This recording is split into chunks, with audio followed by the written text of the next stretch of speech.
What up, guys? What up, guys? What's up, everybody? So I'm a guy.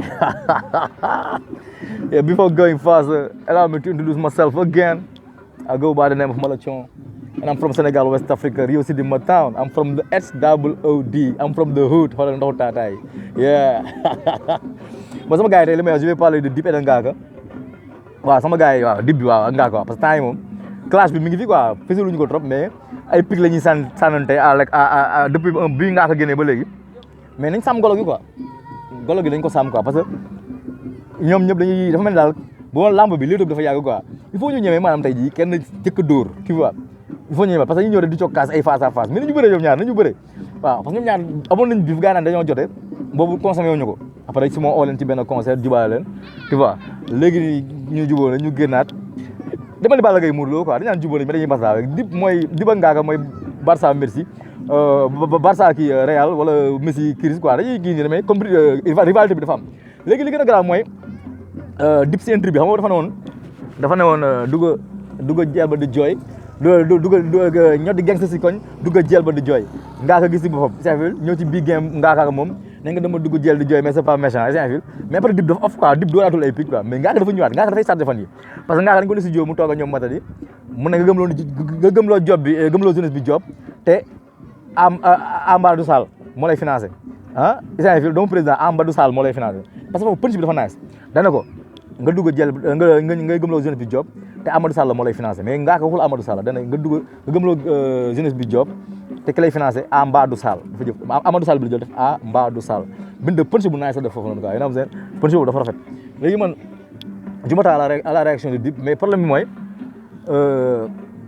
njaago bi dafa def profil bas quoi dafa def profil bas tu vois te Dip parfois tamit ay pigam il faut nga mën a déglu trop pour mën ko puiser quoi tu vois Ngaaka moom fu ne ni moom dafa mel ni pare na pour affronter kii bi quoi parce que bi ko Bijou Pata invité woon tamit ci foofu si gàllam bi noonu di snap dana ko defal ak booy bi featuring mu ne ko ban booy mu ne ko booy bi xew Dip mu ne ko kan moo xew fii maa xew yàlla loolu la dogal quoi donc Ngaaka am na lu mu jàppal Dip carrément si am na ko benn émission tamit mu ne moom booy am na talent mais moom du ma ko cons quoi donc clash bi moom bu doon làmb la tey jii day mel ni Ama Baldé Modou Lô Dip mooy Modou Lô mais Ngaaka mooy Ama Baldé moo gën a soxla combat bi Ngaaka dafa pare pour dugg ci clash bi fu ne nii mais Dip moom on dirait qu'il fait essayer de faire profil bas tu vois dafagul dara album bi tamit mën na génn parce que Dip góob ma ne dina oote amitié te du génn album TLK bi du ko demee amitié mi envoyé na 2 single te single bu mujj bi am na loo xam ne tey vraiment Nit Doff moo ko moom parce que Nit Doff freestyle lu muy def ci Instagram ak yëpp il rappe en français Dip na ko mérité wu leen may rap seen i làkk Saint-Ville lu dóor affaire yooyu boobu mu ngi joxe lu tax du rap ci français ak affaire yooyu noonu quoi xam nga Dip ay pique yooyu lay dóor quoi gars yi tamit nee nañ mu naan ay am na sul naa ay rappeurs yoo xam ne tey jii bi ñuy rap sama seen i CD mi ngi daw del alteeru ay 100 may dugg banque di place ay 100 boobu Nit Doff la ma ni Dip ci Nit Doff la gën a focalisé wu mais Ngaaka moom si Dip la focalisé wu mais li may laaj mooy tey nañ sàmm golo yi quoi ñoom ñaar da koy génn na tey kay kenn génn comme ñoom soo daala defoon génn benn son foofu strictly foo Dip wala Dip génn strictly foo Ngaaka ñu conso quoi parce que ñoom ñaar tamit am nañ public day gën a neexal hip hop parce que ñoom ñaar mooy ma la wax rek derby la quoi Barça Real la Saint-Ville Balla Gaye Modou Lô mooy loolu si moo jëm na leen jumoon te moom mooy loolu donc nañu cons affaire bi nañ ko cons ñu xool kii lan la yóbbu Grand Théâtre kii lan la yóbbu amitié loolu sax ñu tey tax ñu feesal waaw ma loolu laa gëm quoi mais daal fu mu ne nii moom gars yi ñu ngi koy raay mbel ko face sàmm leen golo gi bàyyi faal sàmm leen ko def leen ko ni ay soldier boy gi Migos boo amee loolu la métti nga dugg si jo record disrespect dóor mu tàng ñu xam ne lii la mais def say snap bu 2 minutes wala ñëw ne Mbadou Sall affaire yooyu noonu kii ñëw ne dugg jàll noonu sàmm leen golo gi na dër bi am wala ngeen jubóo bopp ma loolu laa wax sama gars yi jaxase wu ma kenn noonu quoi mais nag loolu moo am quoi di ba loolu moo am fu ne nii waaw Dip ak Ngaaka moo gën a soxla Dip fu mu ne nii waaw Ngaaka amoon na benn Dip am na benn vidéo mu doon seetaan mu ne muy dóor couple Ngaaka dama kontaanoon waaye xam nga rek buzz moom bu amee foog rivalité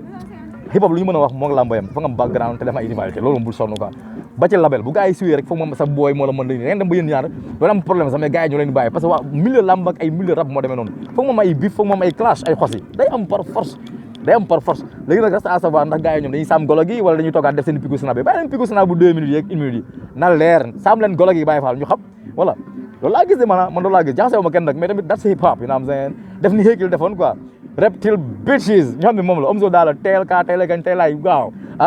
wala nga mooy loolu quoi wala nga def comme xam nu ma ko mën a waxee sax ay rapportu 40 ans di rab ni bébé yooyu laa gëm quoi dafa tàmmat xos yooyu noonu quoi dama ko tàmmat benn affaire may def mooy waxaan mooy gars yi dañuy wax si clip bu Dip bi dañuy wax ne Dip vue LNN bi moo ëpp vue kii bi nu mu tudd sax vue li yàlla xam rek doy na mais gars yi ne vue yi bu leen ko atte si son yi gis nga boo defee ay son strictly hip hop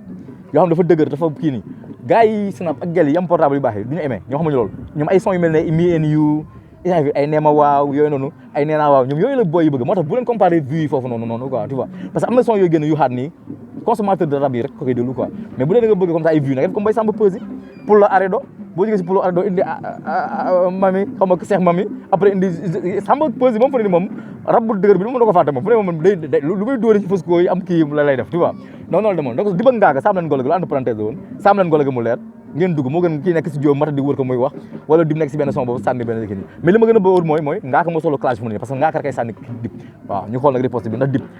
album bi da si xosiwaat ñeneen parce que moom ay wax moom njaago bi nag njaago bu dégg olof la ak a ñaaw la meñ sama gars yi bala cooloon